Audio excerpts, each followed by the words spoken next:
Hi there, Mandy Friedman here, licensed professional clinical counselor, clinically certified domestic violence counselor, clinically certified trauma professional level 2, the creator of SNAP, survivors of narcissistic and abusive personalities.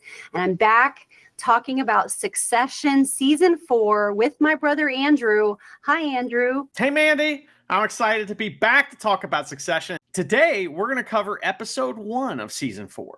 We're going to dig into episode 1, and then we're going to go through each character and what their experience was like during this episode. At the beginning of season 4, the siblings are working together on a new project in ways we've never seen them united. And they've also gone no contact with Logan. Mandy, how did we get here? At the end of season 3, the children had united and they were poised to stop something that Logan was trying to do, which had to do with him needing the majority vote to change over power and basically write the kids out of the lineage of succession. But they were able to join together so that he couldn't form a super majority.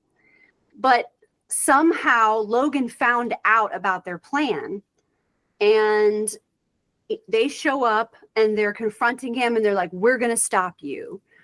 And Logan's response to them is pretty brutal. And he gets out the phone, or there's someone on the line, and he turns it on speaker, and it's their mother, Caroline. And you hear the pain in the children's voices as they realize that their own mother has sold them out by making a deal with Logan and her new husband to give the new husband what he wants. But in doing so, it takes the power away for the children to be able to stop their dad from taking the succession away from them. And it's quite, heart-wrenching, heartbreaking to watch them realize that this is what's going on. Roman begs Logan, says, please, Dad, and why? And they're just really hurt. Anytime we see in the show someone choose business over family, it's kind of sad. You know what I mean? It's kind of sad. And so this is one of those moments that you're talking about here. So they realize that their mom has fucked them over. Logan says, you're playing toy soldiers. Like you're little children. You don't even realize what you're doing. I have you beat. Even the seat sniffer gets to be part of the deal, talking about Peter. What do you have in your hand to offer? So this is how this works. I win, first of all, and you have to have something to negotiate with, and you've got nothing. But when he says, what do you have? Roman says, love. Logan says, love? Are you coming in here with love? You're coming to me here with love? With your guns blazing that you find out later turn into sausage fingers? Don't talk to me about love. This is how it works. I fucking win. Fuck off, you nosy fucking pedestrians. This is how he's sending them away, and they are absolutely crushed. Both of their parents are abandoning them. Both of their parents are betraying them, and they realize that they have no one but each other. It becomes very clear that Tom was the leak. There's a scene there at the very end that, because they were wondering, how did he know that we were up, that this was happening? He was prepared, he was ready, but how did he know? And you see that Tom has a moment with Logan where Logan kind of pats him on the back, and Shiv sees this and it sinks in, and she almost has this like sort of shivering response of trying to keep her shit together once she realizes what happened. And Tom even comes up to her and puts his hands on her to like comfort her, and she like gets very stiff and freezes up. So this is where we end. But then when we see them together in season 4, they seem like they actually like each other, these siblings. They're working together. They're making jokes with each other, but they're also being nice to each other. It's really strange. They're making jokes together at other people's expense without going after each other necessarily, which is kind of fun. Tom's absence is auspicious, it's kind of interesting that he's not there. So let's go through some of the characters. It's easy to start with what people might think is the main character of Succession, and that's Kendall Roy. In the first episode of season 4, Kendall learns that Tom has been meeting with Naomi Pierce, and he's the one who figures this all out. We're going to talk more about Tom later, but there's something to this. Exactly. And one of the things that Kendall says that I thought was funny, and it's a reminder of who Kendall actually is. He's saying that, whatever deal they're doing, it needs to be something that he can sink his teeth into and that it's going to keep his attention. Why? Because I've done the best drugs, he says, and he's like, just starts listing the drugs and how good they were. And so he needs something that's going to give him a high. And through this episode, he's kind of in the periphery. He's doing a little bit of, wheeling and dealing. And it is true that he's putting 2 and 2 together about Naomi Pierce meeting with Tom, but he's really not taking charge. He's sort of being a lot more strategic and less impulsive right now. Why? He's more grounded. Why? Because they went no contact with their abusive father. All of them are seemingly kind of in a better place. Maybe Shiv not so much because she's going through a divorce. But Kendall seems like he's doing pretty well. And Roman seems like he's doing pretty well. It's likely that that's because they haven't been around their father. And that's allowed them to behave better and to feel healthier. Proximity to toxicity is important. And they have kind of removed themselves from the situation, which is sometimes all you can do. Next, we'll talk about Shiv. And she has a lot going on this season. I mean, all the kids do. But she seems to be an equal with the siblings at the moment for maybe the first time. They're ragging on her, but in a way that's like, oh, we kind of like you. You know what I mean? So it's interesting to see that. She also is trying to get a new position. One of the things that Shiv is always working on throughout the show is trying to latch on to a big company. Sometimes it's, or someone running for office so that she can have a job that's important. We learn about the Pierce acquisition, and she wants to latch on to Pierce to go with them. She tells Nan Pierce about a step that she's taking to remove a conflict of interest. During the negotiations with Nan, we got Roman and Kendall and Shiv that fly there to their estate, and they're ready to talk business. But one of the things that they have an issue with is culture, that, ATN does not really belong with the Pierce industry products because they're more leaning and more progressive. And ATN, as we know, is sort of like the Fox News of that universe that they're in. And at one point, Nan Pierce does make a comment about that there could be a conflict of interest with Shiv being married to the new head of ATN. So we learned that Tom's leveled up. He's the head of ATN. It'd be a conflict of interest. Shiv says, not a conflict of interest. We're getting a divorce. And that's the first time she's told anybody that. It's the first time that Roman's heard it or Kendall's heard it. And they kind of actually laugh it off and make sarcastic comments like, oh, it's so sad the day that love dies, as if it was real to begin with, But it shows you where Shiv is right now, that she is ready to make big, bold moves, and including pointing out that, hey, I'll divorce that guy if it means getting me where I need to go. We're just not married anymore. There you go. That's how they're going to protect Nan's legacy, is to keep her company in as a whole and to carry on their culture. And if Logan gets a hold of it, he's going to dismantle it and break it down. So this is a big part of their sales pitch right here, is that, look, I'm divorcing this person. We can uphold the culture and we can keep your company together. Shiv and Tom are apart for most of the episode. Now, towards the beginning, she finds out that he's meeting with Naomi Pierce, which starts a little bit of a jealousy kind of thread through her through line in the episode.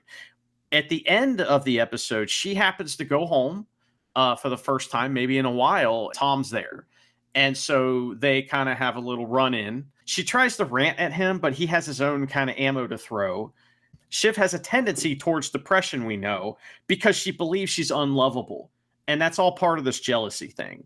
Tom, at a certain point, reaches out and says, hey, we talked about this, that we were going to be open with each other. And I just wanted you to know that I have been meeting with Naomi Pierce, but it's not romantic, but someone just saw us out and I don't want you getting the wrong idea. I have been with her, but it's not romantic. And her instant reaction is, oh, it's romantic. Like she doesn't think for a second that it isn't. Kendall picks up on it and is like, and then he starts piecing it together. But Tom initiates by trying to be open, trying to be transparent. She, of course, believes that it is romantic. She throws in his face this new nickname that she heard that Greg and Tom were using, which is the disgusting brothers. And, she's trying to throw that in his face. But Tom has this very disarming way about him. And some might call it gray rock, which is a strategy that you use with high conflict people. He has a way of kind of de-escalating the conflict. But he does say, while you're throwing stones, basically, because she's saying nasty things to him, he says, if you'd like to go through a full accounting of the pain of our marriage, I can do that with you. She doesn't want to do that. No, she does not want to do that. She just wants to be mad at each other and he's wrong and she's right, and it's almost a threat in a way, because her response to that is, that wouldn't be good for me. That I don't think I can handle that, meaning that that's going to put her in a bad place, emotionally, and she just can't go through it. So I think in some ways, he kind of already knew that when he said that, but he is saying, look, I am choosing not to have conflict with you. I would rather us have loving moments right now.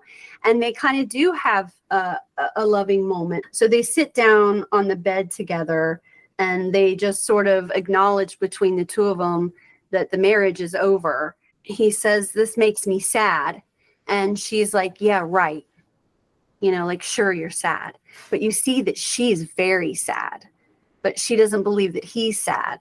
Even though he's telling her that, even though he's being tender with her, even though, he's not rising to the occasion and lashing back out at her, he's really showing her probably the most loving relationship she's ever experienced.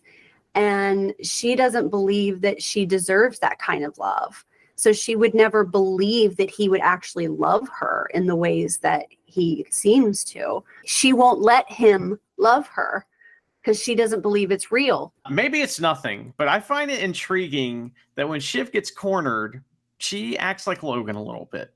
She doesn't do apologies. It's true. She doesn't do apologies. She's not going to have an accounting of her part and take responsibility. She expects that we're just going to move on and pretend like none of it ever happened.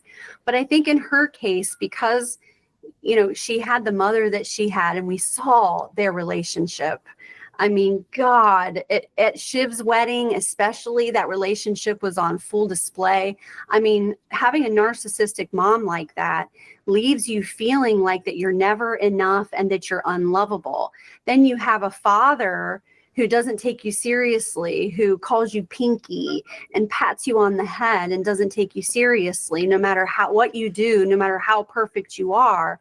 It basically has taught Shiv that she is unlovable, but also no matter what she does, she's never enough. Well, that's very sad and depressing, but that's what this show's about a lot of times. So next, let's talk about Roman. And Roman's just kind of chilling, this episode. He's hanging with the siblings, when they make their pivot from the 100 to acquiring Pierce. He makes some hilarious jokes about the 100.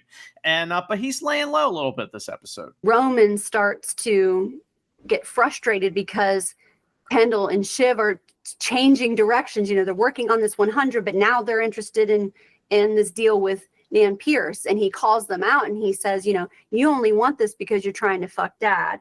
And then he says to Shiv, you only want this because you're trying to fuck Tom because they're getting a divorce.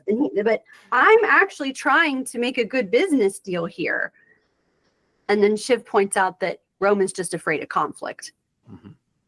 And I mean, that's pretty true. But we don't have a lot from Roman yet. Roman, we're going to our next episode and then the following episode and pretty much through the rest of the season, we're going to see a lot more from Roman. But for this first episode, he's kind of laying low. Yeah, there's a little groundwork to lay to. It's important to have these low spots so when we hit the high spots, we notice them, So next, Mandy, we have Connor. And Connor is such a sad sack this season, even though he's a rich man and, he knows all about politics. He is at Logan's birthday party. And might I point out that this show began with Logan's birthday party. So that's how we know it's been exactly a year almost that this show's been going on. So all this stuff has happened within a year. And we even skipped some time between season 3 and season 4, clearly. Connor is very interested in keeping the 1% that he has worked so hard to earn. And he has to make a sacrifice maybe to keep this 1%. But then he asks Will if maybe she'd be willing to also make a sacrifice. Connor at the birthday party is really nervous about his position with the becoming a presidential candidate. And he's right around 1% of, I guess, what votes he would have, but it's not quite 1%. It's actually a little under 1. But to keep the 1%, he needs another $100 million just to stay relevant in the conversation, he says. But it won't get him to be an actual candidate. It just keeps him relevant in the conversation. And Connor's saying this right in front of Greg's date, Bridget. Just, want to keep that in mind. Connor is struggling with the idea of spending more money on the campaign. So Connor approaches Willa about using their wedding as a PR stunt to help call attention to himself and therefore possibly push him over where he needs to be. And Willa says she's always wanted to have a nice wedding, but after pressuring her, she will begrudgingly agree and kind of goes along with it. Next, Mandy, we have one of the big ones for this episode, and that is Tom. And as you mentioned earlier, Tom is now on another level. He is now Logan's right-hand man, and we learn that because he's making moves with Pierce on Logan's behalf. When Logan is talking to Tom, he refers to the kids as the rats. And this is when Tom floats an idea to Logan. He asks Logan what would happen if he and Shiv got divorced. Where would I stand with you, basically? Would we be okay? And, he says, would you and I still be good? And Logan says, if we're good, we're good. Which is a vague response. And then Logan changes the subject. But Tom was happy with that response. He knew what he meant. And what he meant was, as long as you and I are okay, then we are okay. That means you prioritize this relationship. That means that I'm the one that you report to and that you have my back, and then we'll be okay. This actually starts possibly some of the next things that happen in relationship to Tom and Shiv's divorce. So now Tom and Logan are likely going to have a dialogue about the divorce with Shiv. Tom will likely ask Logan, hey, do you have any lawyers that you would recommend? So if they're good, they're good. And that means Logan's going to probably help Tom. How is Tom handling the separation? Tom seems to be handling it a little better than Shiv is. He's sad, but she's breaking down on the inside. She doesn't seem happy. She seems really pissed off. And Tom just seems sort of like a little sad, but I think she's sort of trying to resist this depressive episode that she could possibly, get sucked into. And she's trying to protect herself from that by avoiding her feelings altogether, which, let me tell you, as a therapist, that's never a winning strategy. As a therapist and a client. Yeah. That never works. Trust me. We can all be a little avoidant at times. It is what it is. But so this is kind of where we get the bidding war between Logan and the kids, where we have Nan Pierce like on the phone saying things like, "Ew, this feels so gross," while she's bidding, two family members against each other in a bidding war to the death. And it's pretty awesome. But, you're left wondering, how did the kids even know about this? All right. So that's what leads us to our next character, and another big one for this episode, which is Greg. Greg shows up at Logan's birthday party with his +1. And Mandy, he is a cousin. He gets a +1, damn it. He feels very strongly about this when Carrie approaches him about his date. He basically brings a stranger named Bridget to this birthday party. Carrie jumps right on it and pulls Greg aside and says, "Who is she?" And she's firing questions off like, "What's her last name? How many dates have you been on? Did you swipe right? And that's how you met her?" Is her last name Random Fuck? Because it seems like she's just a random fuck. And she says, "How do you know she isn't a hostile corporate asset planted to sabotage Logan?" I don't think that she was necessarily planted with the knowledge that she was going to be a spy, a corporate spy, but she certainly was posting things and tagging people and not really getting the context of where she was. So she was just sort of like telling, "Oh, I'm at this birthday party, and guess what? Logan's about to do this. And then so-and-so said something about that." So she's sort of like just doing the thing that Carrie's afraid of and is revealing private family secrets as a dumbass that just shows up at some billionaire's birthday party and doesn't know how to act. Tom approaches Greg and says, "So I've heard you've made a huge faux pas by bringing a commoner to the party." Oh, and then Greg starts bringing up the disgusting brothers thing. And Tom says, Tom doesn't like it though, Tom right? doesn't really like it. Maybe in private or before he might have liked it, but not here. He's just like, "Ugh, stop." Greg keeps going, "The disgusting brothers." It's interesting too, seeing Greg needle Tom. Yeah, and Tom wriggling. Yeah. Tom says, "You are a laughing stock in polite society." Tom lists the things Bridget is doing wrong at the party, like asking people personal questions and using the wrong hand towels. As they're standing there, Bridget walks up to Greg and says, "Maybe we should leave." Greg's like, "Why? Aren't you having a nice time?" And Bridget mentions that she asked Logan for a selfie. And then Tom's face is hilarious in this moment. Then she told Logan, "Congrats about the new deal. Cha-ching, am I right?"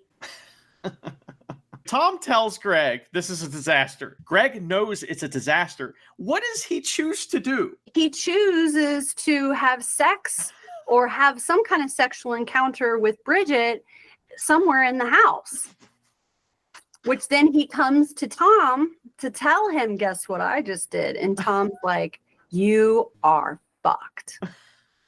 There are cameras everywhere. And you just made a sex tape for Logan." Do you think that was Greg's whole reason for coming?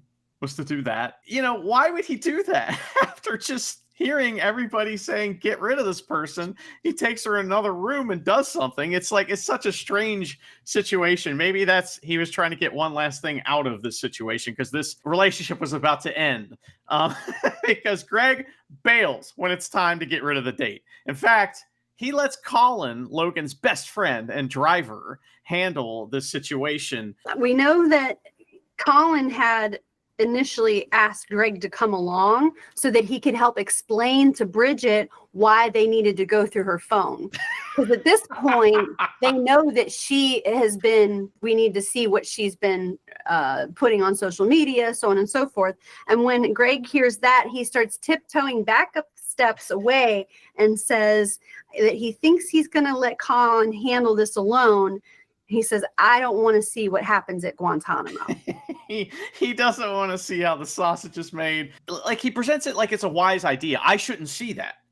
Like, I shouldn't see that. I should have plausible deniability when it comes to this. And Colin is like, "Oh, absolutely," because that's the same thing Logan probably would have done. So, but it turns out that Greg's date is the leak. And at the beginning of the episode, we saw Kendall figuring this out. So, this is how this all has come to be. And let's not forget that Greg, with Tom's strong suggestion, he goes to tell Logan what he did. We don't get to see the conversation between Greg and Logan, but he tells Tom, and Tom's like, so how did it go? And he says, well, Logan finds me disgusting and despicable, but he kind of smiled. I told him she's a bit wild and quite eager, and maybe she had some wacky tobacco, but that I never meant to soil these halls. And Tom's like, so basically she's a drug-addled cock monster, and you blamed it all on her. You are so gallant. And then that's when Colin walks up and says, we need to get her out of here. Yeah. So it's just, Greg, this is what you call, I think, failing up. He fails, but he just keeps still somehow falling with going up the ladder, because he's a cousin.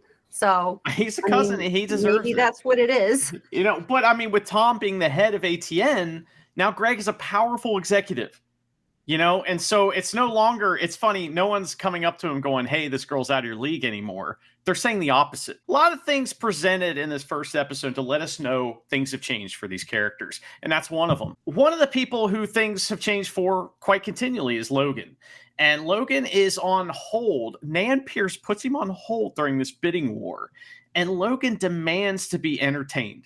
Roast me. The thing about this roast is that what we know about his particular personality is that he actually will find stress relief by chewing people out and cutting them down. We know that some psychopathic personalities actually kind of get off on that, and it reduces their stress levels. It calms them down to hurt other people. So what he's trying to do is he wants to be roasted, but I think it's because he wants to roast all of them because that's going to make him feel better. So while he's on hold, because he's on hold. Yeah. It's a power move. She's doing a power move over him. So now he has to do a power move over them. He's like the abusive man that comes home, smacks his wife, hits his kids, kicks the dog, this is the same kind of person. But he works so hard, Mandy. Oh, but he works so hard. Exactly. So that's why he acts the way that he acts. So Carl doesn't do very well with the joke. He can't really come up with one. Frank says, oh, I've got one. Logan, that he's a tough old nut, and they're just looking at him like, what? The thing about Logan is he's a tough old nut. Oh, Christ. But nobody wants to go to bat, and go against Logan and knowing that he's just going to roast you back. But Greg right now is he's reeling a little bit over just what happened. His knees bouncing, and he's like, Greg, come on, bring it on. And Greg does. And he says something like, you're mean and you're scary. And everyone in this room is scared of you, and I'm scared of you. And that's why people do what you say, is because they're scared of you. He just goes down that route. And then he says, oh, and by the way, where are your kids? Why aren't your kids at your birthday party? You're mean. You're mean. You're a mean old man. You're a mean old bastard. And you scare the life out of folks. That's your thing. You're scaring me right now, and that's why I don't even know what to do. Who wants to smell Greg's finger? Hey? Admissions of what he really thinks is what it was. And then, Logan gives him some licks back. He tries to give Greg a little roast back, and Greg's like, yep, I was expecting, he kind of just goes with it. But yeah, I mean, Logan is struggling. Logan is slowly, kind of losing control of things. He thinks he has the upper hand, but then he doesn't. And now the kids are trying to undercut him, and he's at his birthday party, which he hates being at his birthday party. He's just not in a good place right now. The children win the bidding war, by the way, and they say the highest number. Congratulations on saying the biggest number, you fucking morons. And he is not happy. So we'll end our episode with Logan's thoughts on people and what they are. He goes out to dinner to a diner, much like we've seen other characters do in the show, to get away from the high society part, right? They'll go to a diner, and so at Denny's, and that's what regular people do. So he does that with Colin, his driver, and he has a very philosophical discussion about people. And he tells Colin, "You're a good guy," and that he's his best pal. Terrifying. And Colin's like, "Well, thank you, sir. That's very nice." And he asks Colin, "What are people?" And I think Colin starts to respond for a second and gets 2 words out. And then Logan just mows right over him. He's not really interested in what Colin has to say. He's just, he has the stage right now, and Colin is a captive audience. So he's just going to go through lamenting over a few things. But he says, "What are people? They are economic units. I'm 100 feet tall. These people are pygmies, but together they form a market. What is a person? It has values and aims, but it operates in a market, a marriage market, a job market, money market, market for ideas, etc." And Colin says, "So everything's a market." Logan says, "Everything I try to do, people turn against me. Nothing is the same as it was. Do you think there's anything after this? Afterwards? I don't think so. I think this is it. We don't know. We can't know. But I've got my fucking suspicions." So we've got a couple things going on here. And this is an existential moment for Logan. He's thinking about what's left after he's gone, and what power he'll have after he's gone, and what happens to us after we die. And he's telling us what he thinks, which is nothing. And knowing what we know is about to happen, to me, this is a meaningful moment. When he's talking about that he's 100 feet tall and they are pygmies, but together they make a market, it reminds me of a meme that's going around right now where it's a shark, and then there's the smaller fish that come together to make a bigger fish that's eating the shark. The phrase on it is, "Until we figure this out, they're going to win." When the common folk, the pygmies, figure it out, he might be 100 feet tall, but together we can swallow him up. Mm-hmm. And he's having this realization that he's coming to the end.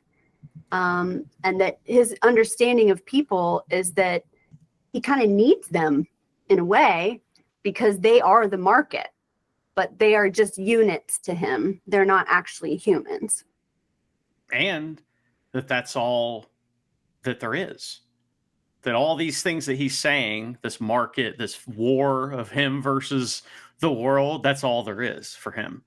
And that's all there is for any of us. And it's some things to think about. It's interesting to see him in a reflective moment like that, where he's showing vulnerability to no one really, but to us as the audience. And, this show is about a lot of things, but it's about that too. So I thought episode 1 of season 4 of Succession is fantastic. It is laying some groundwork, and we had some great character development just in a short period of time. I can't wait to do episode 2. I love that karaoke scene, and we're going to get to that next time. So thank you for watching, for listening. Bye.